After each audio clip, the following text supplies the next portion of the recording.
Hey guys, what's up? It's Steven from CORE Therapy and Pilates. I wanted to answer a question that I get frequently. As a physical therapist, I often get asked, how did you become interested in Pilates and why did you become a Pilates instructor?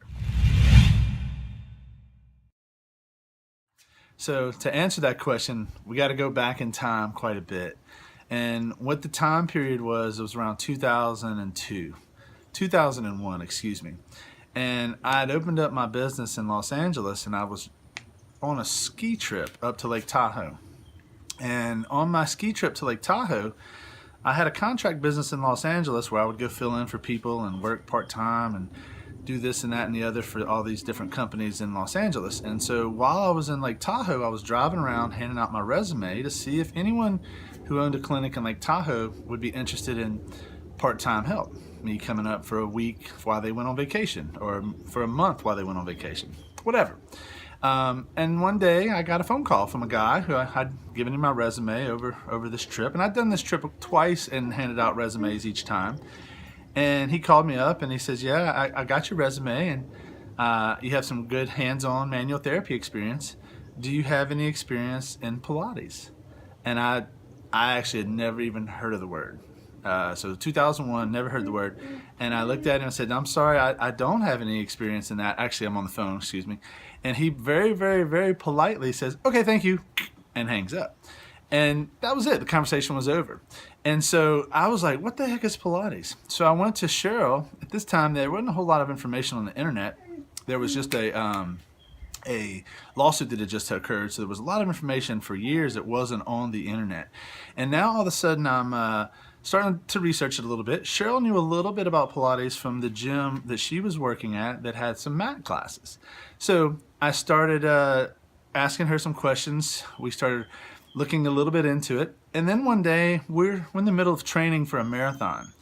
And we're out training in Santa Monica on this big long stretch of San Vicente Street all the way up to Ocean Boulevard. And it's the middle of the morning on a Sunday morning, maybe a Saturday morning, I can't remember. And I needed to go to the bathroom.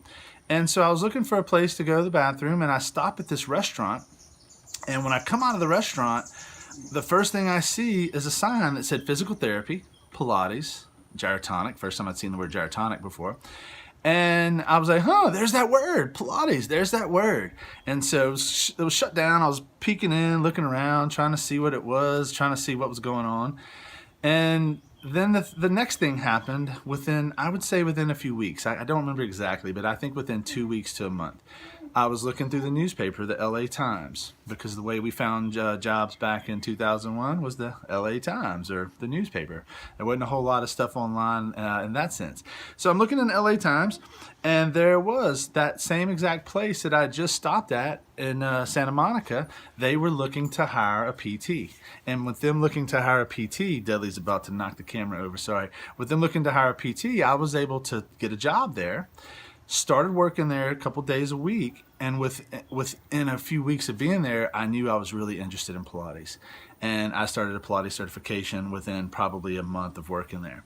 Now, the Pilates certification that I ended up signing up for, the woman told, I asked if if Cheryl could come take it with me and get a little discount to have two people instead of one. She said, of course, and then that's how Cheryl and I started our Pilates training together back in 2002. I believe it was 2002 by the time this all happened. But anyway, that's the story of how I became a Pilates teacher. Now the kicker in this all, I love to tell this part of the story. The guy that hung up on me, the reason he was looking to find someone interested in Pilates is because he was trying to sell his business. And he went to PhD school to become a professor. Well, 5 years later, some guy shows up at my studio and he's got a resume that shows he's a physical therapist and he's Pilates and gyrotonic trained. And I'm like, that doesn't happen a lot where someone walks in the door knowing these disciplines. So he walks in the door. I look at his resume. I didn't meet him at that moment. He was just talking to my front desk. And I read his resume and I noticed the area code for Lake Tahoe, 775, because I'd been looking for a job up there for several years. So I recognized the area code. And immediately I said, this is the guy that hung up on me. And lo and behold, it was. I ended up hiring him. That was Dr. Tom Werner.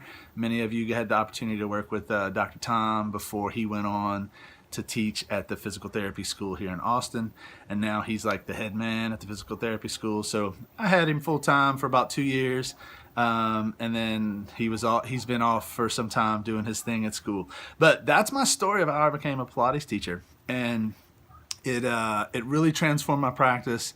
It allows Cheryl and I to have a place to work together and grow a business together.